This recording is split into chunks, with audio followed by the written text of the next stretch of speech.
after a wild week 2 of college football. Week 3 is going to attempt to settle things down a little bit with a lackluster schedule. There are only 2 top 25 matchups in college football this weekend, but there are still plenty of other games that you need to keep your eye on, 5 of which we're going to talk about today.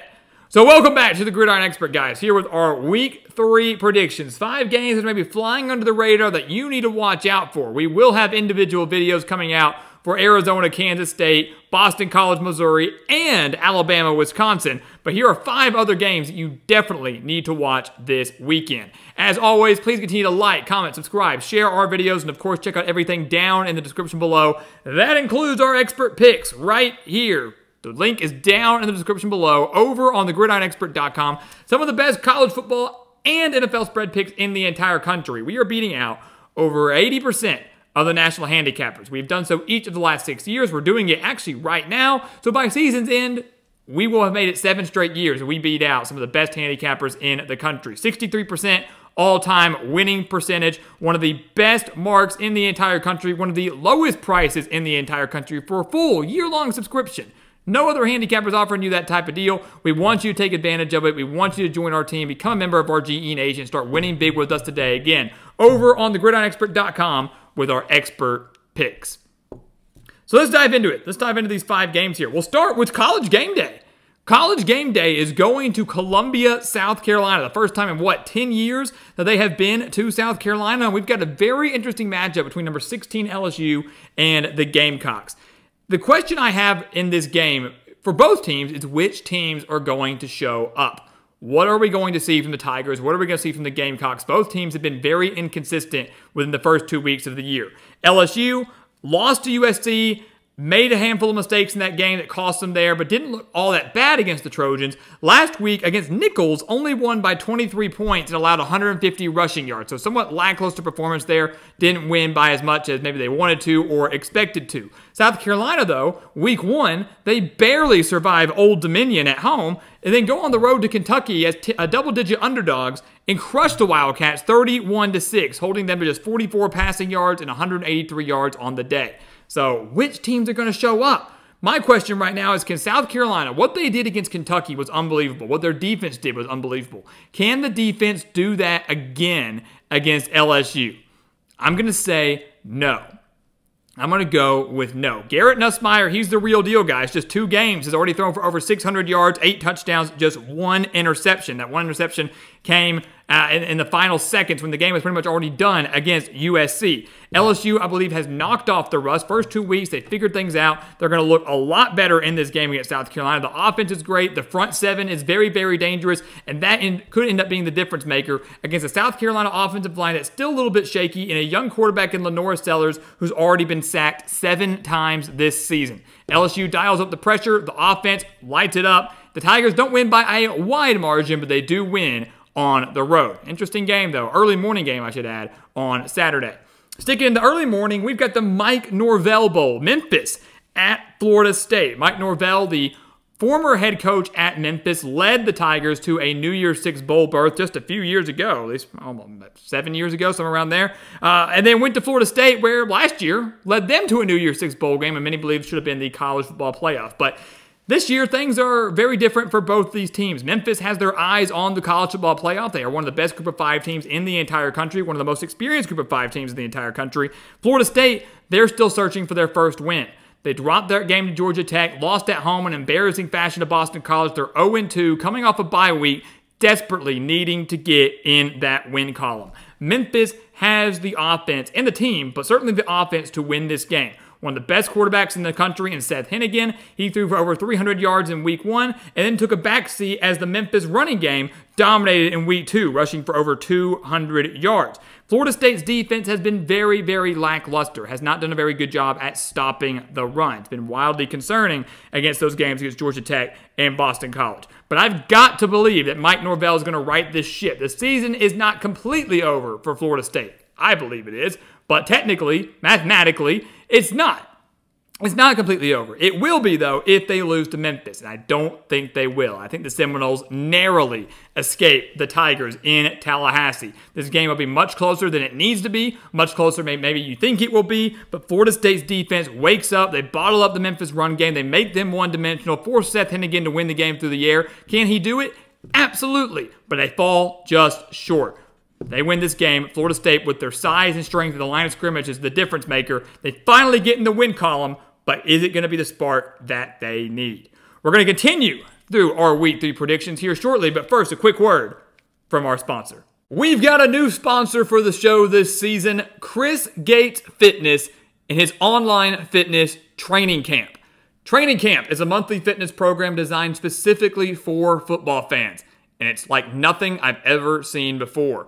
With hundreds of different workouts and exclusive content such as the calorie calculator and, my personal favorite, the low-calorie, high-protein tailgating cookbook, Training Camp is a must for any football fan looking to get or stay in shape.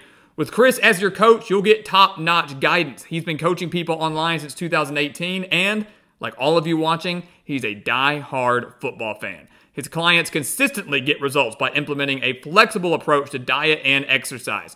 So if you're interested in getting brand new workout programs every month, fitness challenges every month to push you to develop healthy habits, challenges within the Training Camp community like weekly football pick'ems, access to live Q&As where you can get direct personalized support from Chris with your health and fitness, and the support of a community of people there to encourage you every step of the way, you need to visit chrisgatesfitness.com/Gridiron Expert, the link down in the description below. Learn more, sign up today, and use our promo code GRIDIRON to get your first month for just $10.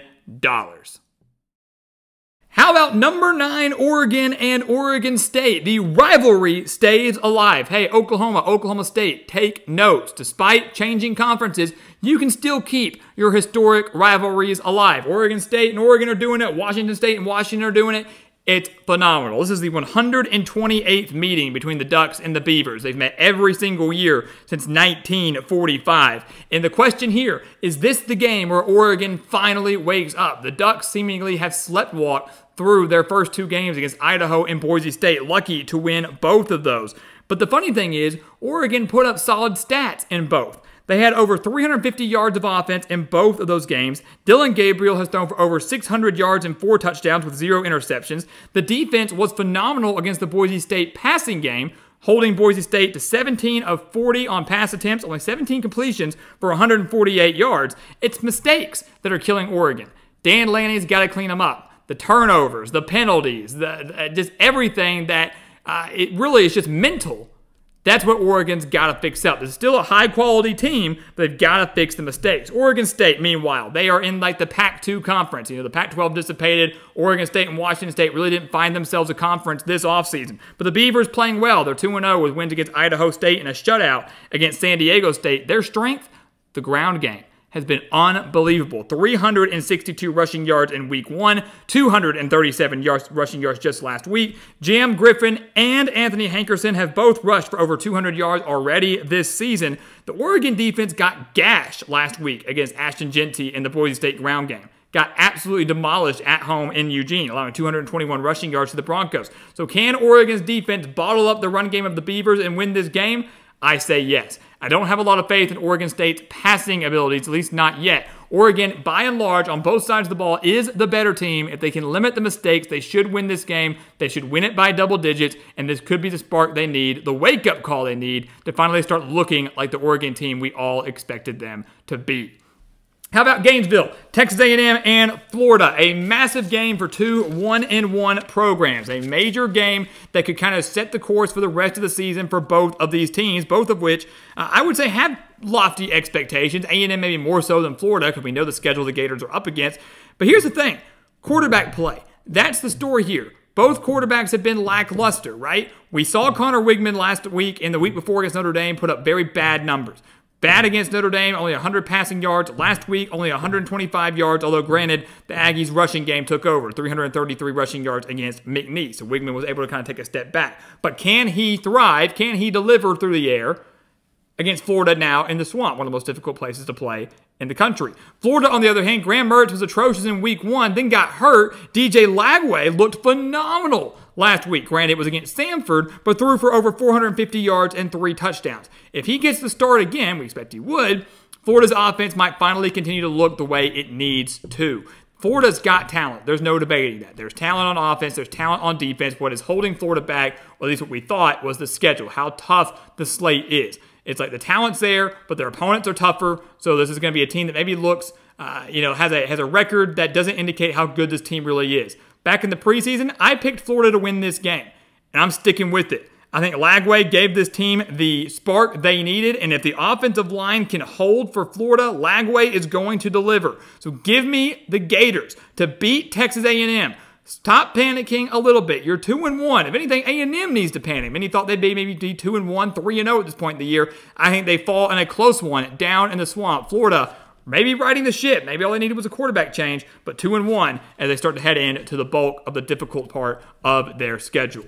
Final game, the Apple Cup. How can you not talk about it? Washington State at Washington. The 116th meeting between these two programs, and both look drastically different. Last year's matchup was an instant classic, but Washington State lost tons. They're no longer part of the Pac-12. They lose Cam Ward, who's off to Miami. Washington obviously lost pretty much everybody from the team that beat Washington State and was the national runner-up last year, losing all of their offense, losing Kalen DeBoer to Alabama. So much has changed. But the Cougars, despite the changes, has looked great this year. They're 2-0, just crushed Texas Tech in Pullman just last week, had 301 rushing yards in that game. A Washington State team that for years, under Mike Leach and the coaches that have followed him, wanted to air it out, dominated on the ground. John Mateer has been unbelievable, their dual-threat quarterback who has 467 passing yards, but also over 250 rushing yards, 8 total touchdowns already on the year. Meanwhile, for Washington, Will Rogers is doing Will Rogers things, right? One of the best quarterbacks in the SEC at Mississippi State, setting record after record after record, already has 511 yards, 5 touchdowns on the year, and he has just 11 incompletions through 2 games.